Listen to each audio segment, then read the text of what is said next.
സ്ഥിതികളിലേക്ക് പോകുന്നതിന് മുൻപേ വിജയകുമാർ ഞങ്ങളുടെ പ്രതിനിധി ന്യൂസ് ഡെസ്കിൽ നിന്ന് ഇപ്പോൾ പുതുതായി വന്നിരിക്കുന്ന ഈ വാർത്തയുടെ മറ്റ് വിശദാംശങ്ങളുമായി ഒപ്പം ചേരുന്നുണ്ട്. വിജയകുമാർ, വളരെ വലിയ ഒരു സസ്പെൻസ് നിലനിർത്തിയ ശേഷമാണ് വയനാടാണ് രാഹുൽ ഗാന്ധി ഒഴിയാൻ തീരുമാനിച്ചിരിക്കുന്നതെന്നും റായ്ബറേലി നിലനിർത്താൻ തീരുമാനിച്ചിരിക്കുന്നു എന്നുമുള്ള വിവരം ഇപ്പോൾ പുറത്തു വന്നിരിക്കുന്നത്. അവിടെ രാഹുൽ ഗാന്ധി പറഞ്ഞ വാക്കാണ്, ഞാൻ ഒഴിയുകയാണെങ്കിലും ശക്തമായ ഒരു സാന്നിധ്യം വയനാട്ടിൽ ഉണ്ടാകുമെന്ന്. ആ വാക്ക് പാലിക്കപ്പെടുകയാണല്ലോ. പ്രിയങ്ക ഗാന്ധിയുടെ കന്നി മത്സരമാണ്.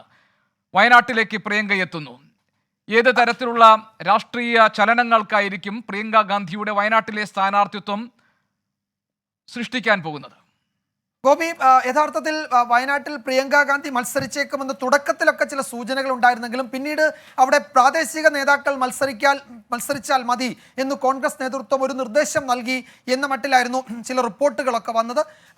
പ്രിയങ്ക ഗാന്ധി അവിടെ മത്സര രംഗത്തേക്ക് ഉണ്ടാകില്ല എന്നതായിരുന്നു ഈ ദിവസങ്ങളിൽ, ഈ മണിക്കൂറിലൊക്കെ പൊതുവെ മാധ്യമങ്ങളൊക്കെ വിലയിരുത്തുകയും ഒക്കെ ചെയ്തത്. രാഷ്ട്രീയ നിരീക്ഷകരും കോൺഗ്രസിലെ പ്രധാനപ്പെട്ട നേതാക്കളൊന്നും അങ്ങനെ ഒരുപക്ഷെ വളരെ ഉയർന്ന ടോപ്പ് ലീഡർഷിപ്പിനൊഴികെ താഴോട്ടൊന്നും അത്തരത്തിലുള്ള യാതൊരു സൂചനയും ഉണ്ടായിരുന്നില്ല.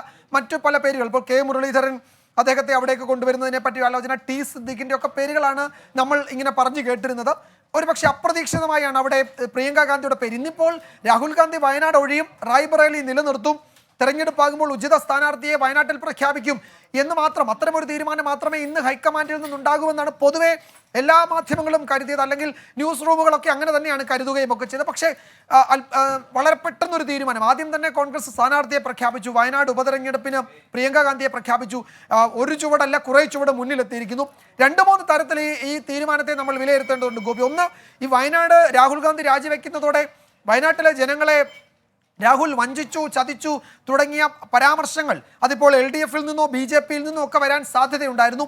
അങ്ങനെ പരാമർശം ഉണ്ടാകാൻ സാധ്യതയുള്ള മേഖലകളിൽ അതിശക്തമായ പ്രതിരോധമാണ് ഈ തീരുമാനത്തിലൂടെ കോൺഗ്രസ് തീർക്കുന്നത്. ഇനിയിപ്പോൾ രാഹുൽ വയനാടിനെ വഞ്ചിച്ചു എന്ന പ്രയോഗത്തിന് കേവല രാഷ്ട്രീയ പ്രയോഗം എന്നതിനപ്പുറത്തേക്ക് അതിന് പ്രസക്തി ഇല്ലാതാകുന്നു. പകരം VD സതീശൻ ഇപ്പോൾ ഫേസ്ബുക്കിൽ കുറിച്ചതുപോലെ രാഹുലിന് വയനാട് പ്രിയങ്കരമാണ്, എന്നാൽ അതിലേറെ പ്രിയങ്കരിയായ സഹോദരി പ്രിയങ്കയെ വയനാട്ടിലേക്ക് അയച്ചു എന്ന് പറയുന്നു. അപ്പോൾ അങ്ങനെ രാഹുൽ ഗാന്ധിയെ സംബന്ധിച്ച് വ്യക്തിപരമായി വളരെ അടുപ്പം സഹോദരിയുമായി ഉണ്ട്. നമ്മൾ വേദികളിലൊക്കെ കാണുന്നതാണ് അവർ തമ്മിലുള്ള വൈകാരിക അടുപ്പം, ഇന്നും കണ്ടു.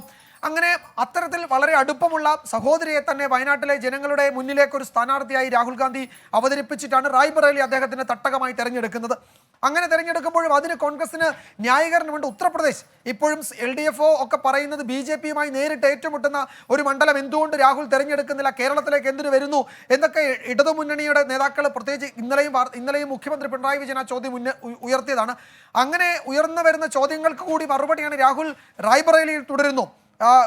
എന്താണ് ഹിന്ദി ഹൃദയഭൂമി, അതിൻ്റെ തട്ടകം, മോദിയെ BJP-യെ നേരിട്ട് ഏറ്റുമുട്ടുന്ന ഒരു തട്ടകത്തിൽ രാഹുൽ ഗാന്ധി തുടരുന്നു. സൗത്തിലേക്ക്, ദക്ഷിണേന്ത്യയിലേക്ക് അതിൻ്റെ പോരാട്ടം നയിക്കാൻ സഹോദരിയെ അയക്കുന്നു.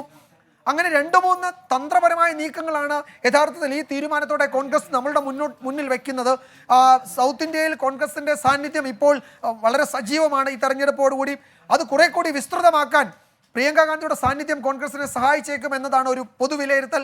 നമുക്കറിയാം 2019 രാഹുൽ ഗാന്ധി വയനാട്ടിൽ മത്സരിക്കാൻ വന്നതിനേക്കാൾ ശക്തമായ തീരുമാനമെന്ന് നമുക്ക് വേണമെങ്കിൽ പറയാം. കാരണം ഇവിടെ പ്രിയങ്ക ഗാന്ധി അതിൻ്റെ അവരുടെ ഇലക്ടറൽ പൊളിറ്റിക്സിലെ ആദ്യ നീക്കം നടത്തുന്നത് വയനാടാണ് എന്നത് വളരെ ശ്രദ്ധേയമാണ്.